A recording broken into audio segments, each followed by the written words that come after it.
ప్రభువులు మనమందరము సంతోషంగా గడపాలి. ఆమేన్. దేవుని మహాకృపను బట్టి 21 రోజు ఇలా ప్రార్థించటం మీరు ఈ రోజు నుండి చూస్తారు, గొప్ప దీవెన పొందుకుంటాము. ఆమేన్. చాలామంది నమ్మకంగా వచ్చారు, 21 రోజు ఆబ్సెంట్ లేకుండా వచ్చారు. కొంతమందికి 1, 2, 3 ఆబ్సెంట్లు కూడా ఉన్నాయి. ఇంకెప్పుడైనా దయచేసి అలా ఆబ్సెంట్ లేకుండా రావడానికి ప్రయత్నము చేయాలి, అది మంచిది. ఒక మాట చెప్తాను వినండి. నీవు 2 రోజులు ఆబ్సెంట్ అయ్యావు కదా, 2 రోజులు తిండి తినకుండా ఉన్నావా? ఉండం మనం, దానికి ఎలాంటి ఆబ్సెంటు ఇయ్యం.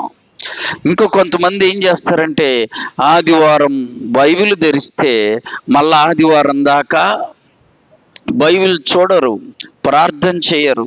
చెప్పండి, ఆదివారం తిన్నావు, మరలా ఆదివారం దాకా తినకుండా ఉంటే నువ్వు నడవగలవా? నోర్లున్నాయి అందరికీ, చెప్పాలి. నడవగలవా? మాట్లాడగలవా? పని చేయగలవా? వారం రోజులు తినకుండా ఉండి మళ్ళీ ఆదివారం తిను, నువ్వేమీ చేయలేవు.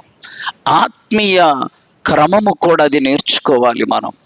వారం రోజులు నువ్వు ప్రార్థన చేయకుండా, వాక్యం చదవకుండా ఉంటే నీకు శక్తి ఉండదు, ఆత్మీయంగా శక్తి ఉండదు. సరే, మంచిది, చాలా సంతోషం. క్లుప్తంగా నేను ముగిస్తాను సమయానికి. గమనించండి, ఎన్ని తృప్తులు చెప్పుకున్నాం మనము? 5 రకాల తృప్తులను గురించి ధ్యానం చేసుకున్నాం. దేవుడు తన బిడ్డలని తృప్తిపరుస్తాడు. 7 రకాల తృప్తులు ఉన్నాయి బైబిల్లో. మొదటిది క్షామకాలమున తృప్తిపరుస్తాడు. రెండవది కృపతో తృప్తిపరుస్తాడు. మూడవది మందిరపు మేలుతో తృప్తిపరుస్తాడు. నాలుగవది ఆయన క్రియలతో తృప్తిపరుస్తాడు. ఐదోది చెప్పాలి, మేలుతో తృప్తిపరిచే. మేలు ఎన్ని రకాలని చెప్పాను? 2 రకాలు. ఒకటి దాచి ఉంచిన మేలు, రెండోది సిద్ధపరిచిన. ఏది శ్రేష్టమైంది? దాచి ఉంచిన మేలు శ్రేష్టమైంది. నువ్వు నేను ఆ మేలు కొరకు సిద్ధపడాలి. ఆ మేలు కంటికి కనబడదు, చెవికి వినబడదు, హృదయానికి. ఇవి 5 మేలులు ధ్యానం చేసుకున్నాం. 6వ మేలుంది చూడండి బైబిల్లో. 63వ కీర్తన 4, 5 చరణాలు నేను చదువుతాను, నాతో కలిసి చెప్పండి. నా మంచము మీద నిన్ను జ్ఞాపకము చేసుకొని రాత్రి జాముల యందు నిన్ను ధ్యానించునప్పుడు క్రొవ్వు మెదడు నాకు దొరికినట్లుగా నా ప్రాణము తృప్తి పొందుచున్నది. ఆమేన్. క్రొవ్వు మెదడు, చెప్పాలి, క్రొవ్వు మెదడు నాకు దొరికినట్లుగా నా ప్రాణము తృప్తి పొందుచున్నది. దేవుడి వాక్యము ద్వారా మనందరితో మాట్లాడునుగాక. అంటే దావీదు భక్తుడు అంటున్నాడు, రాత్రి జాముల యందు మంచం మీద నేను నిన్ను ధ్యానిస్తూ ఉంటే క్రొవ్వు మెదడు నాకు దొరికినట్టు నా ప్రాణము తృప్తి పొందుచున్నది. ఆమేన్. అంటే ధ్యానం చేస్తే ప్రాణానికి ఏమొచ్చింది? తృప్తి వచ్చింది. ధ్యానం అంటే ప్రభువును గురించి పాడడం, ప్రభు వాక్యాన్ని ధ్యానం చేసుకోవడం, ప్రభు సన్నిధిలో ప్రార్థన చేయడం. ఈ 3 నీ ప్రాణానికి ఏం తెస్తాయి? తృప్తి తెస్తాయి. ఆమేన్. దావీదు భక్తుని జీవితంలో ఎంత చక్కగా చెబుతున్నాడో చూడండి. ఒక గొప్ప దైవజనుడికి, నేను త్వరగానే ముగిస్తాను, జాగ్రత్తగా శ్రద్ధగా వినండి. గొప్ప దైవజనునికి 2 కుమారులు. ఒక అబ్బాయి అమెరికాలో చదువుతున్నాడు. చదువుతూ ఏదో కాలేజీకి వెళ్ళాడు, యూనివర్సిటీకి చదువుకి వెళ్ళేదానికో లేక బయటికి వెళ్ళేదానికి కారులో వెళుతుంటే యాక్సిడెంట్ అయ్యింది. యాక్సిడెంట్ అయ్యి శరీరములో అన్ని భాగాలు దెబ్బతిన్నాయి, ముక్కలు ముక్కలుగా అయ్యాయి. అక్కడ ఎందుకంత ప్రమాదంగా అవుతాయంటే మన రోడ్ల లాగా ఉండవు, చాలా నీట్గా ఉంటాయి, చక్కగా ఉంటాయి, గుంటలు మెట్టలు ఉండవు కాబట్టి స్పీడ్గా వెళ్తా. అర్థమైందా? అలా వెళ్తుంటే యాక్సిడెంట్ అయింది, అంతా అన్ని భాగాలు దెబ్బతినిపోయాయి. హాస్పిటల్లో డాక్టర్ చెప్పారట, అయ్యా మేము ఇప్పుడే ఏమీ చెప్పలేము అని. వాళ్ళు చెబితే ఈ అబ్బాయిల నాన్న అక్కడికి వెళ్ళి చూసి, వాళ్ళ నాన్న అక్కడే ఉన్నాడు, అప్పుడు చూసి ఆ అబ్బాయికి పరీక్షలన్నీ చేసి టెస్టులన్నీ చేసి అప్పుడు చెప్తామన్నారట.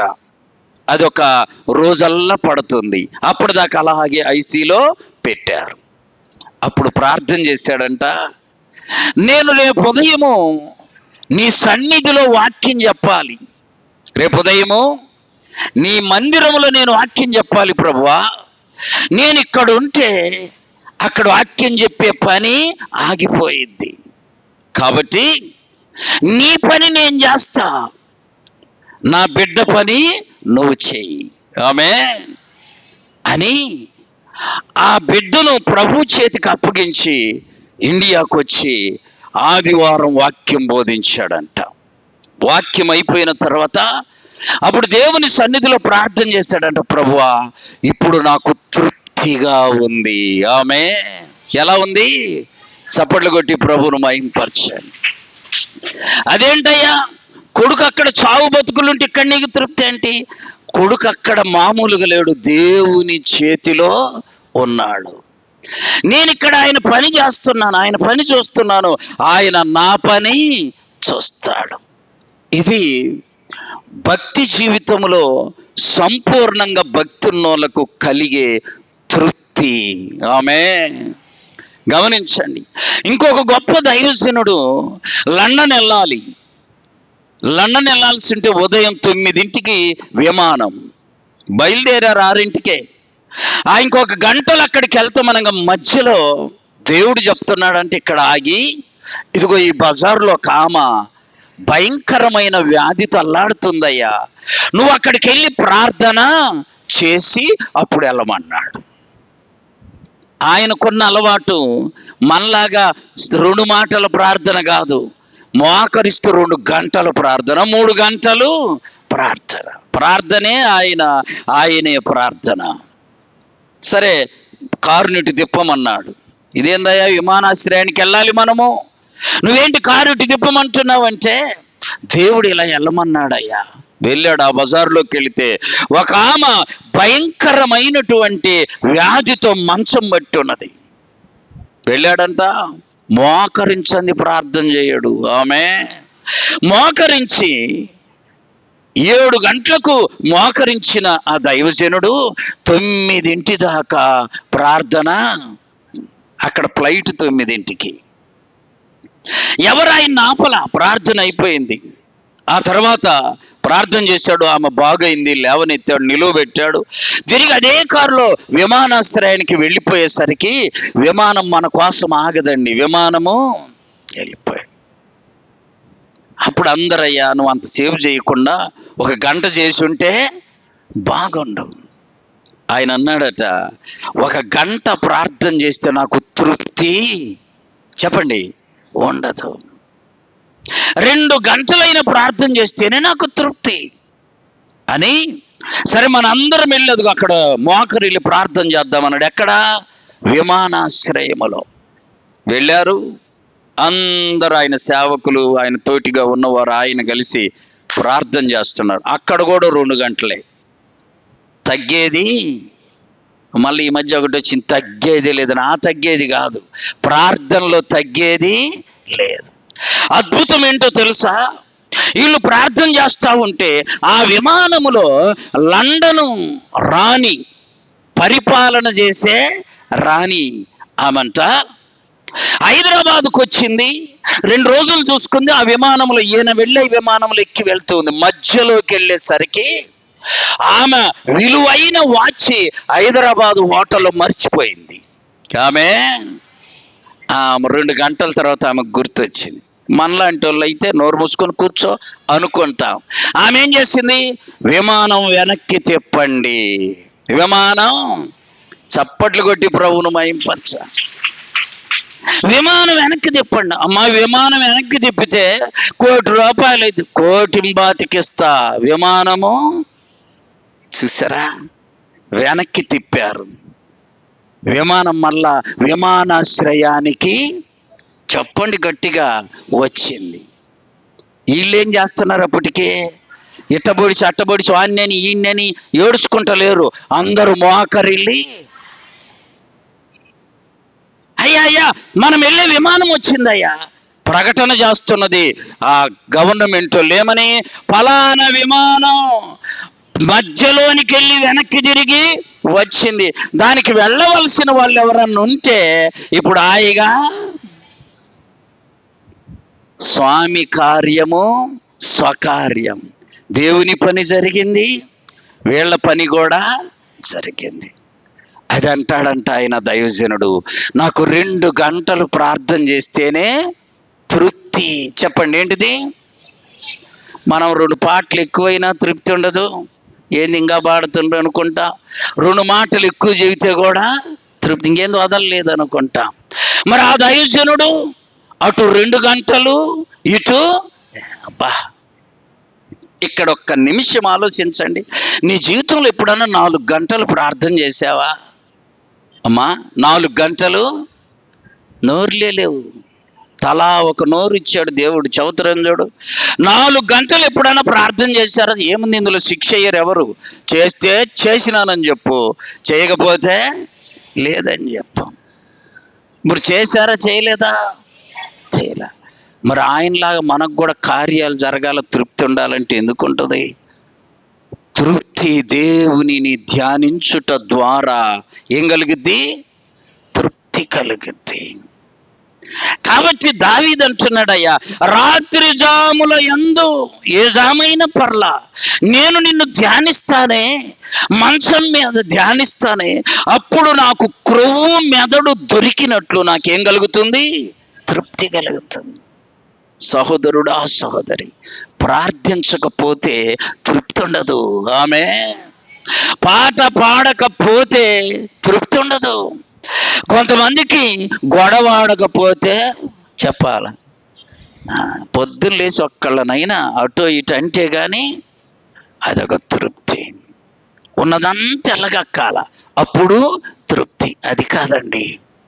దావీదు వలె మనము ధ్యానించుట ద్వారా తృప్తి. దేవుణ్ణి ధ్యానించుట ద్వారా దేవుడు మనకేమిస్తాడు? తృప్తినిస్తాడు. పాట కావచ్చు, ప్రార్థన కావచ్చు, వాక్యాన్ని ధ్యానించటం కావచ్చు. సంఘములంట పాస్టర్ గారు, అయ్యా నేను 60 దినాలకు బైబిల్ పూర్తి చేశానని చెప్పాడంట. ఆదికాండం మొదలు చెప్పండి, చివరైంది మొత్తం 60 రోజుల్లో పూర్తి చేశానని చెబితే ఒక అమ్మాయి అన్నది, విని ఇంటికి వెళ్ళి, ప్రభువా ఆయన 60 రోజుల్లో పూర్తి చేశాడు, నేను 50 రోజుల్లో పూర్తి చేయాలి. చప్పట్లు కొట్టి ప్రభువును మహిమ. ఎంత కోరిక, ఎంత ఆశ అమ్మా. కొంతమందికి అసలు గుర్తుండదు. ఒక ఆయన నన్ను అడుగుతుండ, అయ్యా నువ్వు ఆ స్టేజీ మీద పోర్షన్ అయిపోతే లాగుతాడు, అది బాగా గుర్తుందయ్యా. అదొక్కటి గుర్తు పెట్టుకుంటుండే ఎవరు మహానుభావుడు ఈని. ఇంకా ఏ గుర్తులేవంట ఆయనకి. ఏం గుర్తుంది? దేవునికి ఇష్టం లేకపోతే నరులారా తిరిగి అని మలిపిలుపు ఉందే. అప్పుడు చెప్పాను, ఇదంతా ఒక స్టేజీ, ఆయన ఇచ్చిన పోర్షన్ ప్రకారం జాగ్రత్తగా నటించాలా. కొంచెం తేడా వస్తే పంతులు ఏం చేస్తాడు? చొక్కబట్టి కిందకి లాగుతాడని చెబితే అది గుర్తు పెట్టుకొని దొనకొండ వచ్చినప్పుడు నాతో అంటుండే, అది బాగుందయ్యా, అది వాక్యం బాగలేదు, వాక్యము తృప్తి, అది బాగా తృప్తి. గుర్తు పెట్టుకోండి ప్రియులరా, విశ్వాస జీవితంలో ఎప్పుడు కూడా దేవుణ్ణి ధ్యానిస్తేనే తృప్తి, దేవుని పాటలు పాడితేనే తృప్తి, దేవుని వాక్యాన్ని చదివితేనే తృప్తి. ఆ అమ్మాయి ప్రార్థన దేవుడు ఆలకిస్తే 50 రోజుల్లో బైబిల్ చదివింది. చప్పట్లు కొట్టి ప్రభువును మహింపరచ. ఇక్కడ ఎవరన్నా ఉన్నారా 50 రోజుల్లో బైబిల్ చదివిన వాళ్ళు? ఒరేయ్ మీరన్నా 50 రోజుల్లో ఎన్ని రోజులు? ఆ అమ్మాయి లేచి మరుసటి నెలలో ఎప్పుడో సాక్ష్యం చెప్పిందంట, అయ్యా నువ్వు 60 రోజులు బైబిల్ చదివానంటే నేను ప్రభువుని అడిగి పాస్టర్ గారు 50 రోజుల్లోనే చదివా. ఇంకొక అమ్మాయి ఉన్నది, విని ఇంటికెళ్ళి ప్రార్థన చేసి 30 రోజుల్లో చదివింది. చప్పట్లు కొట్టి ప్రభువును మహింపరచండి. ఈ సాక్ష్యం ఇంకొక అబ్బాయి ఉన్నాడు, విని 15 రోజుల్లో చదివాడు. ఆమె 15 రోజుల్లో చదివిన వాళ్ళు ఆ సంఘములు ఇప్పుడు ఫస్ట్ ప్లేస్లో ఉన్నారు. మనల్ని ఎవరైనా సంవత్సరానికన్నా చెప్పండి, సంవత్సరానికన్నా ఉన్నారా? అసలు మాకు ఆ గొడవే లేదు, ఆ గోలే మాకు లేదయ్యా. ఆదివారం దిష్టి బైబిల్ తర్వాత మాకు సంబంధమే అన్నట్లు ఉండకూడదు. ప్రియులరా, రోజుకు 40 అధ్యాయాలు చదివితే 30 రోజుల్లో అయిపోద్ది బైబిల్. మీరు ఎవరైనా ప్రయత్నం చేయండి. వాళ్ళకొక పచ్చ నోటు ఇద్దాం. ఎన్ని రోజులు? 30 రోజుల్లో 40 అధ్యాయాలు చదివితే బైబిల్ అయిపోద్ది. అదే ఈ చేనంతా 2 గంటల్లో పోయి డబల్ కూలి ఇస్తామంటే అన్నం లేదు, నీళ్లు లేవు, మొత్తం పడేసి పక్కన చేస్తాం. చాలా బలంగా చేస్తాం. ప్రభువులో కూడా బలంగా ఉండాలి. దావీదు భక్తుని కట ఏంటిది? ప్రభువును ధ్యానించటం ఎలా ఉంది? ఆయనకి తృప్తిగా ఉంది. ఆమేన్. 7వ తృప్తి చూద్దాం బైబిల్లో. దేవుని యొక్క పరిశుద్ధ గ్రంథమైన బైబిల్లో చూడండి, 91వ కీర్తన 16వ చరణం. 91:16. దీర్ఘాయువు చేత దేవుడు ఏం చేస్తాడంటే మనల్ని తృప్తి. దేనితో? దీర్ఘాయువు అంటే ఏంది అమ్మా? దాదాపు 80-90 ఏళ్ళు 100 ఏళ్ళు బ్రతికి చనిపోతే దాన్ని ఏమంటారు? దీర్ఘాయుష్ అంటే చివరి దాకా బ్రతకడం. దేవుడంట తన బిడ్డలని చెప్పాలి, దీర్ఘాయువుతో ఏం చేస్తాడు? తృప్తిపరుస్తాడు. ఎంతమంది కోరుకుంది 90 ఏళ్ళు బతకాలని? అందరికీ ఉండిద్ది. అందరికీ 90 ఏళ్ళు బ్రతికితే బాగుండు, 100 ఏళ్ళు బ్రతికితే బాగుండు. రామోజీరావు అని ఒక ఆయన ఉన్నాడు, ఈనాడు పేపర్ పెట్టి చాలా గొప్ప ఆయన, ధనవంతుడు, గొప్ప వ్యక్తి. ఆయన సాయంకాలము 1 గ్లాసు పాలు తాగుతాడంట. ఏంటిది? ఆస్తి అంతా కొన్ని 100 కోట్లు. సాయంత్రం ఏం తాగుతాడు? మనమైతే 42 కలుపుకొని తాగేవాళ్ళం. ఆయన అట్లాగా దొట్టి 1 గ్లాసు. విలేకరులు వచ్చి అడిగారంటే, ఏందండి ఇంత ఆస్తి ఉంది, మీరు సాయంత్రం 1 గ్లాసు పాలు తాగి ఉండడం ఏంది? వాడికి చెప్పాడంట, చెవులో ఇట్రీరా నీ చెవు అని, ఎక్కువ రోజులు బతకటానికి రానడంట. ఎక్కువ రోజులు ఆశ. చూసారా? ఇప్పుడు మన వరుస ఏంటిది? మనకు తెలిసింది, ఎక్కువ తింటే ఎక్కువ రోజులు బతుకుతావు. తిను ఎక్కువ రోజులు బతుకుతావా? తింటే కాదండి, ఏ మందులు నీ ఆయుష్ను పెంచవు. ఆమెన్ చెప్పాలి. ఏ ఇంజక్షన్లు నీ ఆయుష్ను పెంచవు.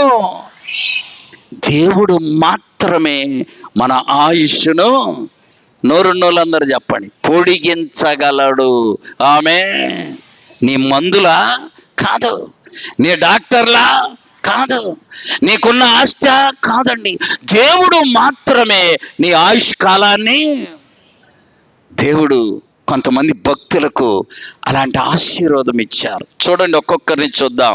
యోబు గ్రంథం 42వ అధ్యాయము. యోబు గ్రంథం 42వ అధ్యాయం 16వ వచనం. అటు పిమ్మట యోబు 140 సంవత్సరములు బ్రతికి తన కుమారులను, నిదానంగా చదువు అనొద్దు, నిదానంగా చదవడం, కుమారులను ఎన్ని తరాలంట? 4 తరాలు చూసి తర్వాత చదువుమా, కాలము నిండిన వృద్ధుడై చనిపోయాడు. ఏమి నిండింది? ఆ కూరలు అందరూ ప్రార్థన పెట్టుకోవడానికి రోడ్డు మీదంతా ఊడ్చి శుభ్రం చేస్తే ఒకడొచ్చి నీళ్లు పోసిపోతాడంట. ఏం చేస్తాడు? ఉన్నారమ్మా, మహానుభావులు ఉన్నారు. నీళ్ళు పోసిపోతే అందరు అంటారంటే అందరూ చచ్చిపోతారు, ఈవిడు చచ్చిపోవట్లేదు అన్నారు. అందరు అంటూ ఉంటారు, కానీ వాడు చచ్చిపోడు. ఎందుకని? ఎన్నిసార్లు పోయాలనో నీళ్ళు, పాలు కాదు, ఏంటి? వాడికి దీర్ఘాయుష్. నేను ఒకసారి అలాంటి వ్యక్తిని చూసి పక్కనున్న ఒక దైవజనుడిని అడిగా, ఎందుకు అందరికి కీడు చేస్తున్నాడు, ఇతను ఎందుకు చనిపోవట్లేదంటే దైవజనుడి నోట ఏమొచ్చిందో తెలుసా? వాడికి మధ్యన స్టాపింగ్లు ఇవ్వయా, ఎడగదిలితో డైరెక్ట్ నరకమే, డైరెక్ట్ అక్కడ పోయి పడతాడు. అందుకని వాడికి కొద్దిగా లేటు.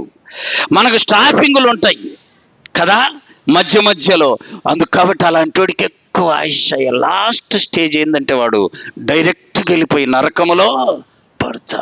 గమనించండి, యోబు గారిని గురించి వ్రాయబడిన మాట, కాలము నిండిన వృద్ధుడై మృతి పొందాడు. ఏమి నిండింది?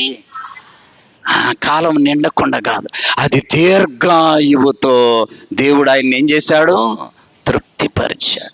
పిల్లలను చూసి ఊరుకోలా, కుమారులను, కుమారుల కుమారులు అట్ట 4 తరాలు చూశాడు. ఇంకెందుకు, వెళ్ళిపోదాం అని తృప్తిగా చనిపోయాడు. ప్రియులారా, మరణములో కూడా ఏముండాలో చెప్పండి?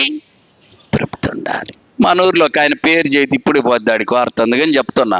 ఆయన ఏం చేశాడంటే తలగడి దిండులో, తల కింద వేసుకుంటామే దిండు, అందులో డబ్బులు పెట్టుకోండు.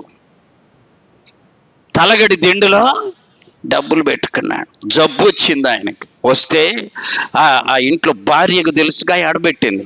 అమ్మా తెలుసు కాబట్టి అయ్యా డబ్బులు అయ్యా హాస్పిటల్కి వెళ్దాం, నేను చచ్చిపోయినా పర్లేదు కానీ ఈ మాత్రము, అట్లాగే చచ్చిపోయాడు చివరికి. చూసారా? దీర్ఘాయుష్ పెంచుకుందాం డబ్బు ఖర్చు పెట్టి, వాడికి ఆ కోరిక కాదు, దిండులో డబ్బు ధీమా. చచ్చిపోయేటప్పుడు చెప్పాడంట, నేను చచ్చిపోతున్నా కాబట్టి ఈ దిండులో డబ్బులు నువ్వు ఎప్పుడు తెద్దామనుకున్నావు, నువ్వు చచ్చిపోయిన దాకా ధీమా. అయితే ఇంకెందుకయ్యి? ఆమె చెబుతుంది నాతో, నన్ను దిన్నీయలా ఆయన. సరే, ఈ సంభాషణ అంతా కొడుకులిని ఈమెనటు బానిచ్చి దిండు దిండు జంపు, జాగ్రత్త. దీర్ఘాయుష్ ఇచ్చేది ఎవరు చెప్పండి అమ్మా? ఎవరు? పలావు కాదు, ఎవరు? దేవుడు. గుర్తుపెట్టుకోవాలి. అద్భుతం అండి. ఇంకొక భక్తుని మనం చూస్తాం, చూడండి. దేవుని యొక్క పరిశుద్ధ గ్రంథంలో ఆదికాండం 18వ అధ్యాయం చదవాలి. అక్కడుంది ఆ భాగమమ్మ. ఆదికాండం 18వ అధ్యాయము.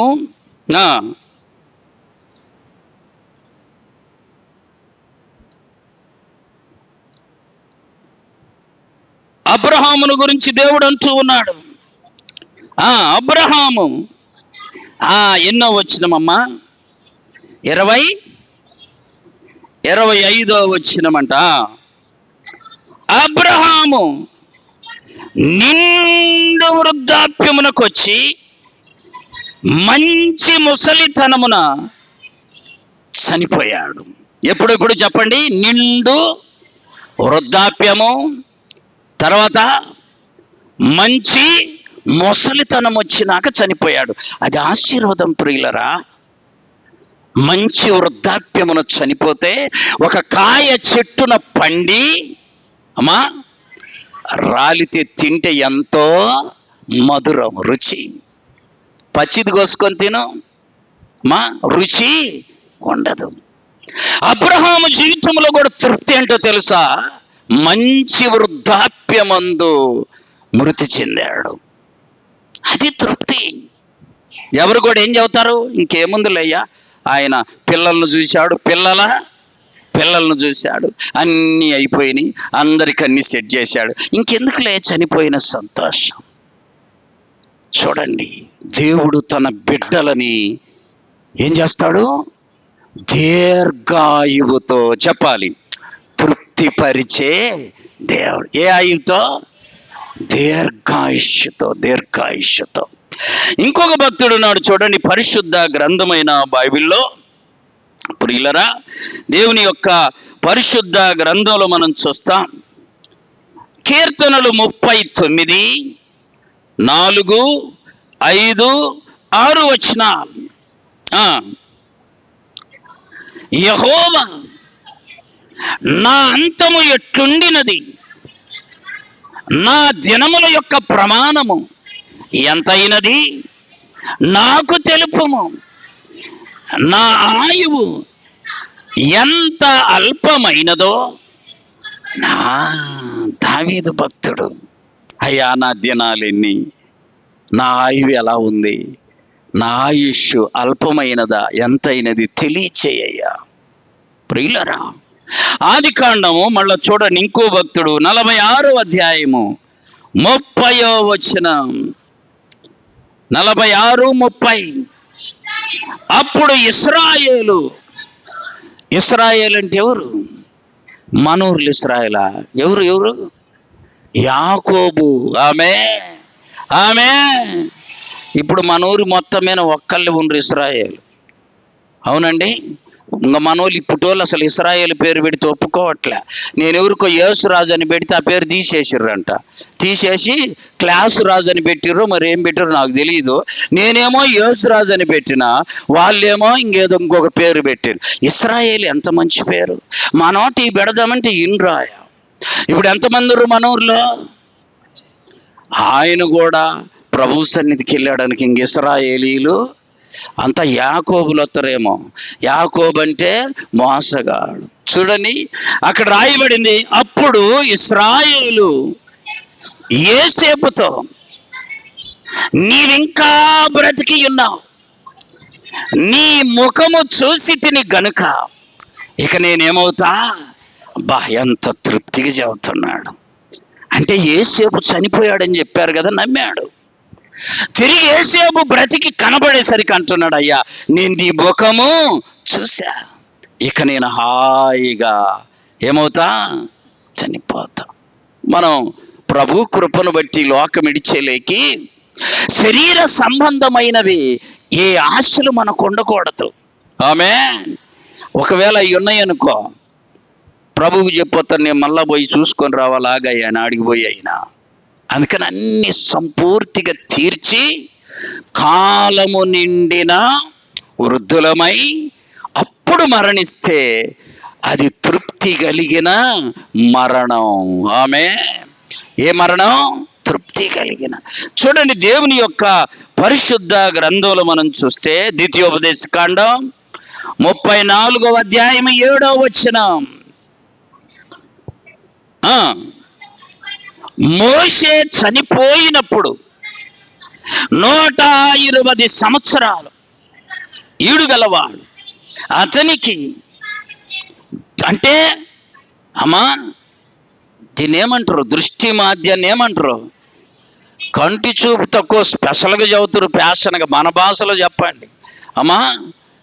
కళ్ళద్దాలు పెట్టే బాధ లేదు.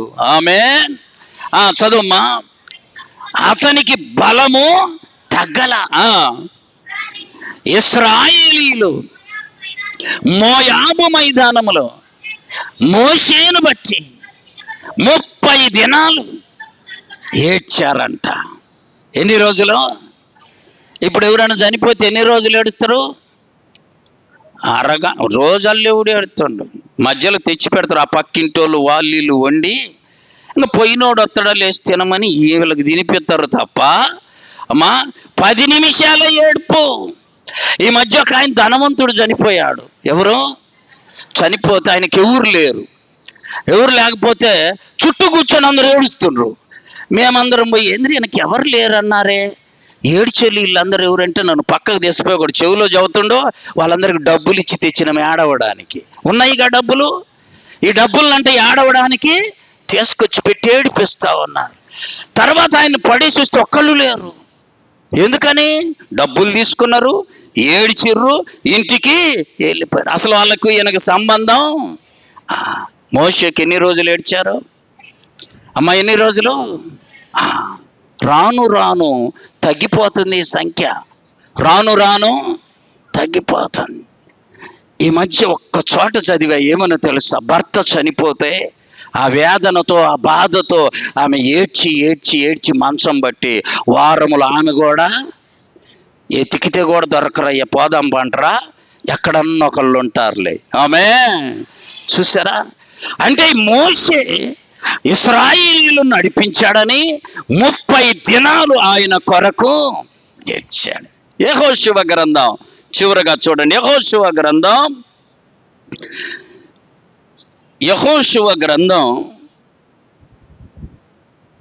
23వ అధ్యాయం 1వ వచనం. ఎవరును రాకుండా యెహోవా ఇశ్రాయేలీయులకు నెమ్మది కలుగ చేసిన మీదట అనేక దినములైన తరువాత యెహోషువ వృద్ధుడైపోయాడు. వృద్ధాప్యం రావాలండి, అట్టొచ్చిట్టుపోతే కుదరదు. సింగడు అద్దంకి పోయిందంట మళ్ళీ వెంటనే, అట్లాంటిది కాదు ఈ లైఫ్.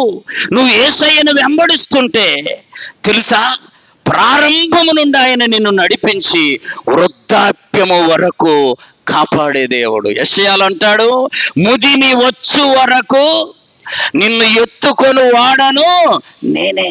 అద్భుతం, అద్భుతం. 24వ అధ్యాయం యెహోషువ గ్రంథం 24వ అధ్యాయం 29వ వచనం. జరిగిన తరువాత యెహోవా దాస్యుడనైన యెహోషువ ఎంత, అప్పుడు అందరూ 100 దాటిండ్రండి అందరూ. ఇప్పుడు అందరు 50 దాటంలే, అసలు 50 దాటంలే. అయ్యో నాకు కళ్ళు నొప్పు, అయ్యో నాకు కాళ్ళు నొప్పు, అయ్యో తొగరు. ఏంటిది? షుగర్ కాదు, తొగరు. ఎందుకు తింటామంతా? షుగర్ ఎందుకు? 50 ఏళ్ళు తిన వదిలేదాన్ని. అయ్యో అయ్యో అయ్యో వదిలేసే ప్రశ్న. ఇంకా కొద్దిగా అయ్యా పంచదార ఆ టీ షాప్ కాడ పోయి చూడండి, ఇంకా కొద్దిగా వాడేది తిప్పలు పడి కొద్దిగా వేసాడు, చేసి ఇచ్చాడు, తాగి ఊరుకురా, ఇంకా కొంచెమే, ఇంకా కొంచెమే. శరీరాన్ని కంట్రోల్ చేసుకోవాలి. ఆమె ఈయన ఎన్నేళ్ళు బతికాడు యెహోషువ? 110 సంవత్సరాలు బ్రతికి చెప్పాలి మృతి నొందాడు. ఆమె ఇక్కడున్న మనందరికీ దేవుడు దీర్ఘాయుష్యునిచ్చునుగాక. ఆమె ఒక సంగతి చెప్పనా, మా నాన్నగారి జ్ఞాపకార్థం ఈరోజు 47 సంవత్సరాలు పూర్తయ్యాయి. సెప్టెంబర్ 21 రోజు చనిపోయిన రోజు. అది కూడా కలిసి వచ్చింది మనకి కదా. ఆయన చేసిన ప్రార్థనే మమ్మలను అత్యధికంగా ఆశీర్వదించింది. చప్పట్లు కొట్టి ప్రభువును మహింపరచాలి. మనం కూడా మన బిడ్డలు దీవించబడాలంటే మనం కూడా ఏం చేయాలి? ఎంత అన్యాయం! ఏం చేయాలి? అది చెప్పడానికి ఎందుకు ఆలోచించి చేద్దామా వద్దా ఏం చెప్పేది, అసలు నిజమా అబద్ధమా? అట్లనా మనం కూడా యెహోషువ వలె, మోషే వలె, అబ్రహాము వలె, ఇశ్రాయేలు వలె నిండు వృద్ధాప్యానికి వెళ్ళాలంటే ప్రభు సన్నిధిలో ప్రార్థన చెయ్యి. ఆ తర్వాత నువ్వు నీ పిల్లలను చెప్పాలి, పిల్లలను 4 తరాలు 3 తరాలు చూసి ప్రభు సన్నిధికి చేరుదుముగాక. మోకరించండి, ప్రార్థన చేసుకుందాం.